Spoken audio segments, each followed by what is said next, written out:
স্বাগতম জনাইছোঁ আমাৰ এই টিয়ং জিআৰ চেনেলটোত। আৰু যদিহে চেনেলটোত প্ৰথমবাৰ আহিছে তেতিয়া চেনেলটো ছাবস্ক্ৰাইব কৰি ল'ব আৰু লগত থকা বেল আইকনটো ক্লিক কৰি ল'ব। তেতিয়াহ'লে বলক সময় নষ্ট নকৰি ভিডিঅ'টো আৰম্ভ কৰোঁ।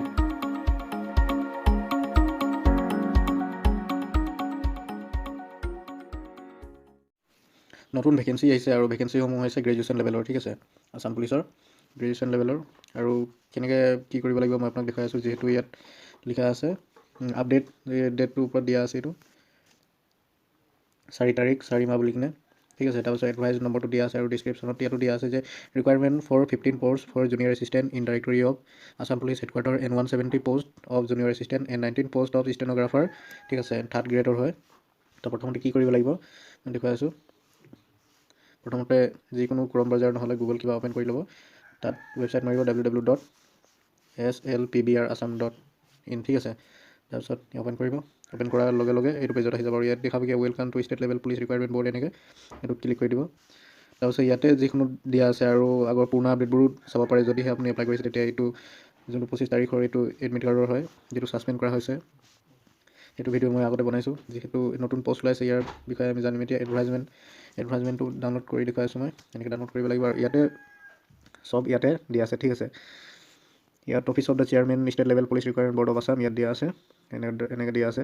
তাৰপিছত চেলাৰী কেনেকৈ হ'ব, জুনিয়ৰ এছিষ্টেণ্টৰ 170 post of junior assistant in district police যোনটো দিয়া আছে তাৰ বেছিক পে'টো থাকিবই 14,000 থাকিব, লগতে গ্ৰেড পে' থাকিব 6,200।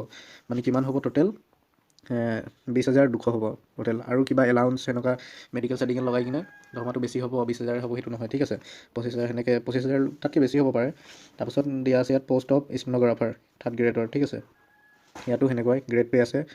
নহয় এইটো দৰমহাটো অকণমান বেছি, বেছিক পে' ইমান আছে আৰু গ্ৰেড পে' 8,000 আছে, ঠিক আছে। তাৰপিছত এনেকৈ দিয়া আছে। তাৰপাছত there will be no' application fees ইয়াত দিয়া আছে। মানে কি কৈছে কেটেগৰী যিমান এপ্লিকেশ্যনবোৰ ফিজ নালাগে, ফ্ৰী এপ্লাই কৰিব পাৰি, ঠিক আছে। তাৰপিছত কেটেগৰী ৱাইজ ইয়াত দি আছে 15 পষ্ট অফ জুনিয়ৰ এছিষ্টেণ্টৰ। ইয়াত আনৰিজাৰ্ভত আছে মেল আছে 3, ফিমেল আছে 1, তাৰপিছত টোটেল 4। এনেকৈ চাই ল'ব কেটেগৰী ৱাইজ আপোনালোকে চাই ল'ব, ঠিক আছে। পিডিএফটো মই ডিছক্ৰিপশ্যনতো দি দিম আৰু লগতে ৱেবছাইটত গৈ আপোনালোকে ডাউনলোডো কৰিব পাৰিব। তাৰপাছত টোটেল পষ্ট 15 আছে। তাৰপাছত category wise distribution of 170 post of junior assistant, ঠিক আছে। এতিয়া জুনিয়ৰ এছিষ্টেণ্টৰ কেনেকুৱা আছে এইটো আনৰিজাৰ্ভ 42 আৰু ফিমেল আনৰিজাৰ্ভৰ 18 আছে। তো এনেকৈ কেটেগৰী ৱাইজ চাই ল'ব। তাৰপিছত টোটেল আছে 170। তাৰপাছত কেটেগৰী ৱাইজ এইটো ষ্টেন'গ্ৰাফাৰ ইয়াৰো সেনেকুৱা আছে। তাৰপিছত eligibility criteria for junior assistant, এতিয়া জুনিয়ৰ এছিষ্টেণ্টৰ তাৰপিছত গোটেইকেইটা দিয়া আছে। ষ্টেন'গ্ৰাফাৰ ইয়াত কি লাগিব মানে 1 নম্বৰ কথা নেশ্যনেলিটি ইণ্ডিয়ান হ'ব লাগিব, ঠিক আছে, তাত লিখি দিছে। তাৰপিছত এইজ কিমান হ'ব লাগিব 18, ঠিক আছে। 30 ইয়াৰ কেণ্ডিডেট শ্বল নট বি মোৰ দেন 38, ঠিক আছে। 38 বছৰৰ ওপৰ হ'ব নালাগে আৰু 18 বছৰ তলত হ'ব নালাগিব। যিহেতু ডেট অফ বাৰ্থ ইয়াত শ্ব' কৰি দিছে কোনবোৰ ভিতৰত হ'লেহে। Upper age limit is relaxable হাউচ আণ্ডাৰ, মানে কি কৈছে যদিহে আপুনি SC ST নহ'লে OBC MOBC কাষ্টৰ হয় তেতিয়াহ'লে ৰিলেক্সেশ্যন পাব। SC ST পাব 5 বছৰ আৰু OBC MOBC 3 বছৰ, ঠিক আছে। তাৰপিছত এইবোৰ এনেকৈ দিয়া আছে। তাৰপিছত এডুকেশ্যনেল কোৱালিফিকেশ্যন, এতিয়া এডুকেশ্যনেল কোৱালিফিকেশ্যন কি লাগিব, জুনিয়ৰ এছিষ্টেণ্টৰ লাগিব। The candidates must B A graduate, ঠিক আছে, গ্ৰেজুৱেট হ'ব লাগিব যিকোনো ষ্ট্ৰীমৰ পৰা, আৰ্টছ ছায়েন্স কমাৰ্চ যিকোনো ষ্ট্ৰীম পৰা হ'লেও হ'ব। তাৰপাছত ইয়াত দিয়া আছে আৰু লগতে ডিপ্ল'মা ইন কম্পিউটাৰ হ'ব লাগিব, ঠিক আছে। And must process diploma in computer certificate মানে ছমহীয়া 1 বছৰীয়া কিবা এটা থাকিব লাগিব, তেতিয়া এপ্লাই কৰিব পাৰিব। নহ'লে কি হ'ব এপ্লাই কৰি দিয়াৰ পিছত এইবোৰ লাগিব, তেতিয়া সেইটো প্ৰব্লেম কাৰণে এনেই ৰিজেকশ্যন দিয়া হ'ব, ঠিক আছে। তাৰপাছত ষ্টেন'গ্ৰাফাৰ ইয়াত দিয়া আছে the candidate must B A graduate in arts science, ইয়াতো ডিগ্ৰী লাগিব যিকোনো ষ্ট্ৰীমৰ পৰা। আৰু লগতে ইয়াত ট্ৰেড দিয়া আছে, ঠিক আছে। নেশ্যনেল ট্ৰেড চাৰ্টিফিকেট থাকিব লাগিব stenographer from ITI in Assam, অসমৰ যিকোনো গভৰ্ণমেণ্ট ইনষ্টিটিউট দিছে, ঠিক আছে। তাৰপাছত লগতে উইথ 80 লাগিব, ঠিক ইয়াত একেবাৰে লাষ্টত দিয়া আছে 80টা শব্দ লাগিব ৱাৰ্ড পাৰ মিনিট, মানে 1 মিনিটত 80টা শব্দ টাইপ কৰিব লাগিব ইংলিছত। তাৰপিছত হাউ টু এপ্লাই, কেনেকৈ এপ্লাই কৰিব লাগিব, application must B submitted online through SLPBR, এইটো ৱেবছাইটটো অলপ আগতে মই অ'পেন কৰিলোঁ, সেনেকৈ অ'পেন কৰিব লাগিব। তাৰপিছত ইয়াত দিয়া আছে slpbrassam.in, তাত গৈ কৰিব লাগিব, ঠিক আছে। আৰু কেনেকৈ এপ্লাই কৰিব লাগিব মই বেলেগ এটা ভিডিঅ' বনাই দিম। বৰ্তমান এতিয়া এপ্লাই কৰা নহ'ব, কিবা প্ৰব্লেম আছে মই ক'ম বাৰু ভিডিঅ'ৰ শেষত, ঠিক আছে। তাৰপিছত ডকুমেণ্ট কি লাগিব, পাছপৰ্ট চাইজ ফটো লাগিব, ঠিক আছে। আৰু ফটোটো কি থাকিব লাগিব এইবোৰ ইয়াত দিয়া আছে, ঠিক আছে। Colour and must be taken in professional studio', মানে কেনেকৈ তোলা হ'ব লাগিব। আৰু ইয়াত the main features of the face, এইবোৰ ভালকৈ ন'টিফিকেশ্যনটো পঢ়িয়ে এপ্লাই কৰিব। ফটো চাইজবোৰ ইয়াত দিয়া আছে, থাম্ব ইমপ্ৰেশ্যন, ঠিক আছে, গোটেইকেইটা। তাৰপিছত চিগনেচাৰ কি কৈছে, please put your signature with a black or dark blue ink on a white paper, মানে বগা কাগজত ক'লা পেন নহ'লে ব্লু মানে চিয়াহী সেনেকুৱা চিগনেচাৰটো মাৰিব কৈছে আৰু তাৰ ফটো চাইজটো কিমান হ'ব লাগিব 100 KB গোটেইকেইটা চাই ল'ব। তাৰপিছত ডকুমেণ্ট কি লাগিব certificate of proof of age যিহেতু বাৰ্থ চাৰ্টিফিকেট ইয়াত সেনেকুৱা দিয়া নাই এডমিট কাৰ্ড অফ SSLC সেনেকৈ দিয়া আছে তো এডমিট কাৰ্ড মেট্ৰিকৰ এডমিট কাৰ্ড দিলেই হ'ব। তাৰপিছত চাৰ্টিফিকেট অফ গ্ৰেজুৱেশ্যনৰ যোনটো চাৰ্টিফিকেট সেইটো দিব লাগিব। তাৰপিছত কাষ্ট চাৰ্টিফিকেট তাৰপিছত computer proficiency for junior assistant এতিয়া জুনিয়ৰ এছিষ্টেণ্ট আৰু মানে কম্পিউটাৰটো লাগিব ঠিক আছে and certificate of stenographer for stenographer দিয়া আছে ঠিক আছে। তাৰপিছত EWS বহুতে নাজানে EWS মানে কি যিটো EWS মানে মই ক'ব খুজিছোঁ যে EWS মানে জেনেৰেল কেটেগৰীৰহে এইটো আহে ঠিক আছে ইকনমিকেলি উইকাৰ ছেকশ্যন যোনবোৰ সিহঁতৰ 10% ৰিজাৰ্ভেশ্যন সেনেকৈ কিবা থাকে ইয়াত লিখা আছে the benefit of reservation under EWS can be avail upon production of an income and SS certificate issue by the circle officer আৰু এই চাৰ্টিফিকেটটো ক'ত বনোৱা হয় চাৰ্কুল অফিচ যিহেতু কি চাৰ্কুল অফিচে মডেল অফিচ বুলি কয় তাতে বনোৱা হয় ঠিক আছে। আৰু অকল জেনেৰেল কাষ্টৰ ঠিক আছে মানে জেনেৰেল কেটেগৰী যোনবোৰ ষ্টুডেণ্ট আছে সিহঁতি যদি সেই চাৰ্টিফিকেটটো যদি দিয়ে তেতিয়া 10% ৰিজাৰ্ভেশ্যন পাব।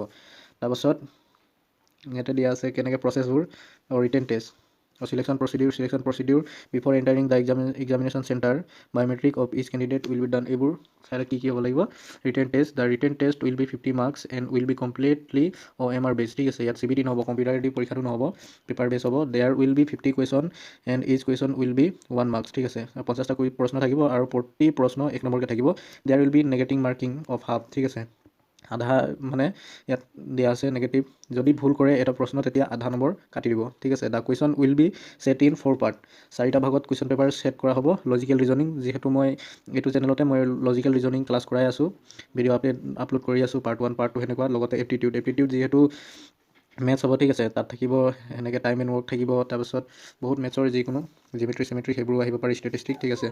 তাৰপিছত matter relating to history and culture of Assam ঠিক আছে আৰু হিষ্ট্ৰী পঢ়িব লাগিব অসমৰ কালচাৰ আৰু ভাৰতৰ লগতো থাকিব। তাৰপিছত কম্প্ৰিহেনশ্যন এইবোৰ লাগিব তাৰপিছত জেনেৰেল নলেজ যিবোৰ আৰু কি কয় লজিকেল ৰিজনিং আৰু এপ্টিটিউড সেইটো মোৰ দায়িত্ব মই এইটো চেনেলত মই ভিডিঅ' প্ৰভাইড কৰি আছোঁ আপোনালোকে চাব পাৰে ঠিক আছে সেইবোৰ। তাৰপিছত ডিউৰেশ্যন OMR বেছ ঠিক আছে ডিউৰেশ্যন কিমান থাকিব লাষ্টত দিয়া আছে 2 hours 2 ঘণ্টা। তাৰপিছত প্ৰেক্টিকেল টেষ্ট কি হ'ব এইবোৰ দিয়া আছে আপোনালোকৰ ন'টিফিকেশ্যনটো ভালকৈ চাই ল'ব ঠিক আছে। বায়'মেট্ৰিক ফাইনেল চিলেকশ্যন কি হ'ব ইয়াত ৰিটেন টেষ্ট হ'ব ইমান প্ৰেক্টিকেল টেষ্ট ইমান হ'ব। এতিয়া প্ৰেক্টিকেল টেষ্ট বহুতে কিছুমান বুজি নাপাব পাৰে এতিয়া প্ৰেক্টিকেল টেষ্টনো কি কেনেকৈ হ'ব ঠিক আছে মই সেইটোও দেখুৱাই আছোঁ প্ৰেক্টিকেল টেষ্ট ইয়াত। তাৰপিছত ডিটেইলছ অফ প্ৰেক্টিকেল টেষ্ট বুলি দিয়া আছে ইয়াত ক্লিক কৰিলে ইয়াত বেলেগ এটা PDF ডাউনলোড হ'ব এই PDF ইয়াতে লিখা আছে ডিটেইলছ অফ প্ৰেক্টিকেল টেষ্ট ঠিক আছে। ইয়াত লিখা আছে component of practical test for 50 marks both junior assistant and stenographer মানে দুইজনৰো হ'ব দুইটা পোষ্টৰো হ'ব মানে হেৰি ঠিক আছে প্ৰেক্টিকেল টেষ্ট হ'ব। তো কম্পনেণ্টত লিখা আছে কি কম্পিউটাৰ বেছ স্পেলিং টেষ্ট হ'ব 20 নম্বৰ থাকিব আৰু 10 মিনিট থাকিব। লগতে কম্পিউটাৰ বেছ টাইপিং টেষ্ট মই কৈছিলোঁ যে কিমান মিনিটত কিমান কি কৰিব লাগিব। তাৰপিছত কম্পিউটাৰ বেছ তাৰপিছত মডেল কিবা ইয়াত আছে ঠিক আছে সেইটো MCQ টেষ্ট হ'ব। তাৰপিছত কম্পিউটাৰ এইবোৰে দিয়া আছে আৰু লগতে স্পীড এইটো কিমান মই কৈছিলোঁ ইয়াত দিয়া আছে ঠিক আছে বাছ ইমানেই। তাৰপাছত আৰু এটা PDF আছে ইয়াত এইটো NNEXURE যোনটো দিয়া আছে সেইটোও মই কৈ দিওঁ এইটো কি হয় সেইটো এটা ফৰ্মেট ঠিক আছে। যোনবোৰ জেনেৰেল কেটেগৰীবোৰ ৰিজাৰ্ভেশ্যন নাপায় যদিহে এইটো ফৰ্ম ফিল আপ কৰে আৰু যদি এইবোৰ চিগনেচাৰ অফ দ্য চিল মানে এইবোৰ দিয়া আছে ইয়াত এইটো যদিহে আপুনি এইটো চাৰ্টিফিকেট বনায় তেতিয়া 10% ৰিজাৰ্ভেশ্যন পাব ঠিক আছে। যিহেতু মই লাষ্টত কৈছিলোঁ যে এতিয়া ফৰ্ম ফিল আপ কৰা নহ'ব বা কি কাৰণে নহ'ব মই সেইটোও কৈ আছোঁ। ইয়াত যোনটো ৰিমাৰ্ক বুলি দিয়া আছে ৰিমাৰ্কত ইয়াত লিখা আছে due to nationwide lockdown declare by the government of the application portal has been temporarily close until further notice ঠিক আছে। বৰ্তমান এতিয়া লকডাউন চলি আছে আৰু সেইটো কাৰণে এতিয়া মানে এইটো টেম্পৰেলি অফ কৰি থৈছে যিহেতু লকডাউন শেষ হোৱাৰ পিছতে এইটো অ'পেন হ'ব ঠিক আছে। তেতিয়াহ'লে ভিডিঅ'টো চোৱাৰ বাবে ধন্যবাদ। যদিহে ভিডিঅ'টোৰ পৰা কিবা লাভ হৈছে আপোনাৰ তেতিয়া লাইক কৰি দিব আৰু শ্বেয়াৰ কৰি দিব ঠিক আছে বন্ধু বান্ধৱীৰ লগত। ভিডিঅ'টো চোৱাৰ বাবে ধন্যবাদ।